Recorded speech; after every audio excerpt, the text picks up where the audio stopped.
Morning guys to another blog. खूप दिवसाने आलेला ब्लॉग आणि हा ब्लॉग पण मागचं जे तुम्हाला ब्लॉग टाकला होता मी की कसा काय हार्ट ब्रेक झाला होता तर त्याच्यावरच आहे आपण. आणि तो हार्ट ब्रेक कसा झाला तुम्हाला स्टेप बाय स्टेप सांगतो मी आता.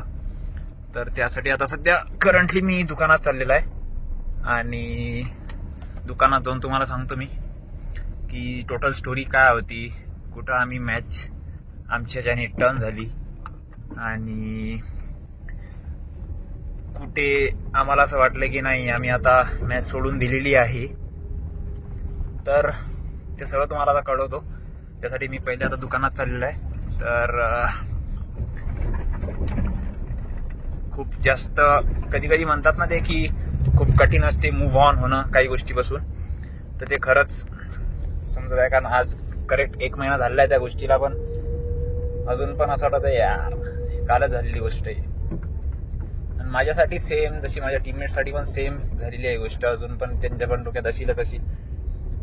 आणि म्हणजे कोणत्या गोष्टीने एवढा हार्टब्रेक केला नाही आतापर्यंत जितका हिने केला. कारण जेव्हा ऑलमोस्ट आपल्याला असं वाटते की आपण जिंकत आहे आणि जिंकतोच, आणि तेव्हा अचानक आपल्याला एक अशी गोष्ट आपल्याला घडते जी अनएक्सपेक्टेड आहे. तर तुम्हाला टोटल सीन आता मी सांगतो काय झाला होता. भाई एक काम कर, आम्ही राहू देतो, तूच चालवून घे गाडी. तर असा सीन आहे की काही आमचे जे असे टीममेट होते ज्यांना आम्हाला फेअरवेल द्यायचे, जसे की आमचे सिनियर्स होते, आणि कारण त्यांचंही लास्ट इयर होतं, आम्हाला त्यांना असं खाली आज जाऊन नव्हतं द्यायचं. पण अनएक्सपेक्टेडली असं झालं की रिझल्ट आमच्या हातातून निघून गेले आणि अनएक्सपेक्टेड गोष्टी घडल्या. ज्या मॅच तर हारलो तिथं एक वेगळी गोष्ट होतीच, पण एक अनएक्सपेक्टेड अशी गोष्ट झाली आम्ही जवळपास पण नाही गेलो. मेन गोष्ट सगळ्यात ही झाली. तर तुम्हाला टोटल स्टोरी सांगतो अशी वरतून सांगितल्याने तुम्हाला पण नाही समजणार की आम्ही नेमकं कसं हारलो, का हारलो, आणि त्याच्यातून मूव्ह ऑन कसं करायचं. आता हे सध्या तर कठीण वाटत आहे, पण ट्राय करू. आता सध्या शोरूमला चाललो मी. सध्या मी करंटली आम्ही अकोल्यातच आहे, म्हणजे मी अकोल्यात, सर्व आमचे टीममेट सर्वजण क्लिप्स पण टाकणार आहे मी त्याच्यात. आमच्या काही मॅचच्या क्लिप्स टोटल नसतील, जितके असतील तितकं टाकील. आणि म्हणजे समजा की अशी ती फायनल मॅच होती, जे मी क्लिप्स टाकणार आहे ते फायनल मॅच राहणार आहे आमची. तर त्याच्यात ट्रॅफिक पाहून घ्या तुम्ही. तर टोटल मुंबई सारखं नाही वाटत आहे. अर्धा घंटा उभं राहा, अर्धा घंट्याने या, डायरेक्ट मोठी गाडी जर टाकली तर झालं, मारून टाकतं ते. एवढं ट्रॅफिक आहे सध्या करंटली. पाहून घ्या ट्रॅफिक. हॉर्न पण वाजवणं पाहून घ्या, म्हणजे यांना डोक्यावरून जायचं आमच्या. भिडा भिडा भिडा. हा अकोल्याचा सगळ्यात फेवरेट एरिया आहे, ट्युशन एरिया ज्याला म्हणतात. कारण आता तुम्हाला माहित असेल, ज्यांना माहित आहे त्यांना माहित आहे काहून आहे फेवरेट हा. तर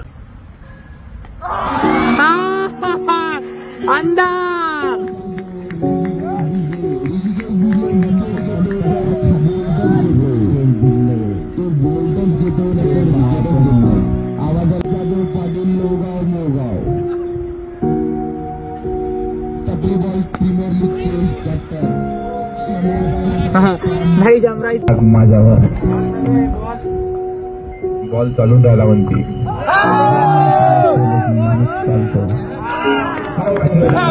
बहुत बढ़िया, क्या बात है.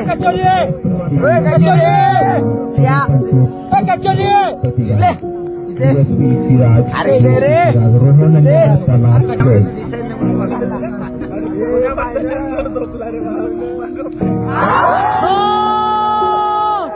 क्या बात है. आता टोटल इन्सिडेंट सांगतो. म्हणजे हार्टब्रेक 11 डिसेंबरचा. तर असं होतं की 11 डिसेंबरला आमची फायनल मॅच होती, हिराटोला टीम सोबत होती. आणि टॉस आम्ही जिंकलो होतो आणि आम्हीच चूज केलं होतं की आम्ही पहिले बॉलिंग करणार, आमच्या कॅप्टनने. तर त्यांनी एकदम चांगला एक स्टेप आमच्यावर वरचा गेम खेळून त्यांनी 103 असा स्कोर उभा केला होता. आमची बॅटिंग आहे ना फार मोठी होती आणि आम्हाला वाटलं की आम्ही चेस करून पण टाकेल, आम्हाला गॅरंटी होती पण आम्ही चेस करेल. तर विषय असा झाला की आमची पहिल्या बॉलात पहिली विकेट गेली होती त्यांच्या एक चांगल्या बॉलरनी, जो यासिर होता, ज्याला आम्ही आदल्या दिवशी स्ट्रॅटेजी बनवली होती की आम्ही त्याला कसं पण करून त्याची ओव्हर फक्त स्पेशली त्याच्या 3 ओव्हर काढून टाकली बरोबर.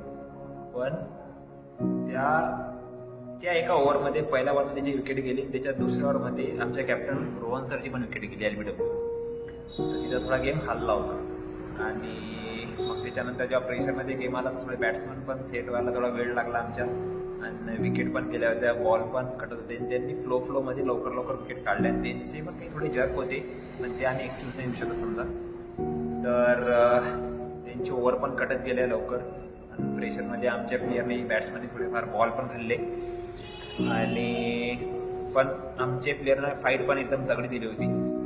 पण शेवटी ॲट लास्ट जसं जसं रन वाढत गेले आणि प्रेशर वाढत गेला मग तसे विकेट पण पडत गेले आणि ॲट लास्ट जेव्हा 12 ओव्हरचा खेळ संपला आणि ओव्हर संपल्या होत्या स्पेशली जास्त नाही 15, 20, 19 रनांनी आम्ही हारलो होतो. जवळपास गेलो होतो आम्ही आणि त्या 19 रनांनी हारल्यावर आम्हाला 12 ओव्हरमध्ये आम्ही जवळपास ऑलमोस्ट 85-86 रन काढले होते आम्ही चेस करताना. आणि मग जेव्हा आमच्या अशा विकेट्स गेल्या तर एकदम म्हणजे ते पण शॉकमध्ये होते आणि आम्ही पण शॉकमध्ये, कारण आम्ही तर हारणार नव्हतो पक्क होतो आणि ते शॉकमध्ये होते की त्यांना वाटलं की यार नागपूरची टीम आहे, वरतून नागपूरच्या होम ग्राउंडवर हारणं फार जास्त कठीण होतं आणि हारलो म्हणजे तिथं फार एक वेगळं त्यांच्यासाठी शॉकिंग मोमेंट आमच्यासाठी हार्टब्रेक झाला. मेन म्हणजे आमच्या सिनियरला आम्हाला फेअरवेल द्यायचा होता तर तो एक वेगळा असा डिसएडव्हान्टेज झाला की त्यांना मी हसत खेळत नाही पाठवू शकलो आणि खाली हात पाठवावं लागलं. तर त्यासाठी तो सुद्धा सगळ्या सिनियरला सॉरी आहे.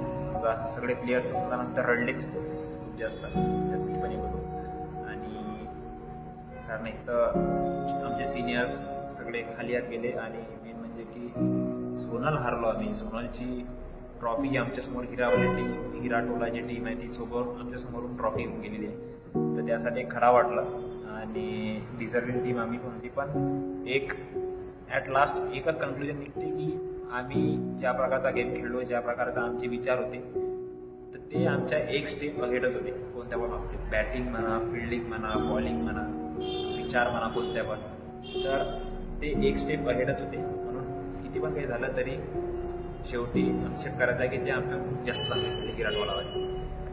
तर ॲट लास्ट 104 टार्गेट असल्यावर आम्ही 85-86 रन काढू शकलो आणि काही 15-19 रन हारलो आम्ही.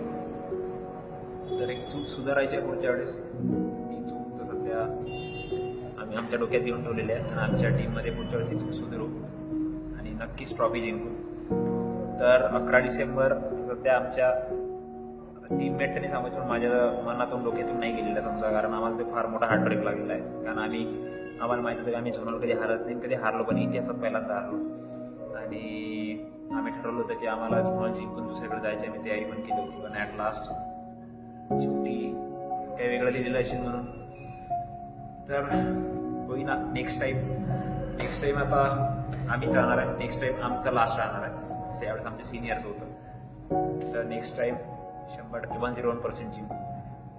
तर अशी होती आमची मॅच 11 डिसेंबर. शेवटी त्याच्यातून मूव्ह ऑन होणं फार जास्त कठीण वाटतं. म्हणजे मी तो होऊ नाही शकत त्यातून, कारण ते ट्रॉफी त्याच्यानंतर ते सोनल असं होतं आमचा टोटल की 11 डिसेंबरला नेमकं झालं काय. आणि खूप जणांचे मला मेसेज पण आले होते की समजा की काय झालं होतं समजा a day before our heartbreak. Last blog जो होता a day before our heartbreak असा वाला ब्लॉग जो होता तर ते काय होतं नेमकं हार्टब्रेक तुमचं काऊन झालं तर त्यासाठी मेसेजेस आले होते. आणि असे पण होतं की काही जणांचं असं म्हणणं होतं की तो एक स्पेशल ब्लॉग बनवा की नेमकं काय झालं होतं आणि त्याच्या काही क्लिप्स की मॅचेस नेमकी कशी होती, कशा झाल्या होत्या आणि काय काय झालं होतं ते हे पण त्याच्यात टाकायचं होतं. तर त्यासाठी हा व्हिडिओ बनवला मी आणि याच्यात सगळे पॉईंट्स क्लिअर केले. तर असा होता मग आमचा तो एक हार्टब्रेक जो 11 डिसेंबरला झाला. तर असा होता हा व्हिडिओ. जर तुम्हाला आवडला तर लाईक, शेअर, सबस्क्राईब करा आणि म्हणजे सबस्क्राईब करा. खूप जण पाहतात पण सबस्क्राईब नाही करत तरी ॲट लास्ट तुमची इच्छा. तर असा होता व्हिडिओ. असं झालं होतं नेमकं 11 डिसेंबरला जे तुम्ही थंबनेल पाहून आले. तर ठीक आहे, भेटू एक नेक्स्ट ब्लॉगमध्ये लवकरच. तो कशावर राहणार ते माहिती नाही पण ट्रायल लवकरच. Till then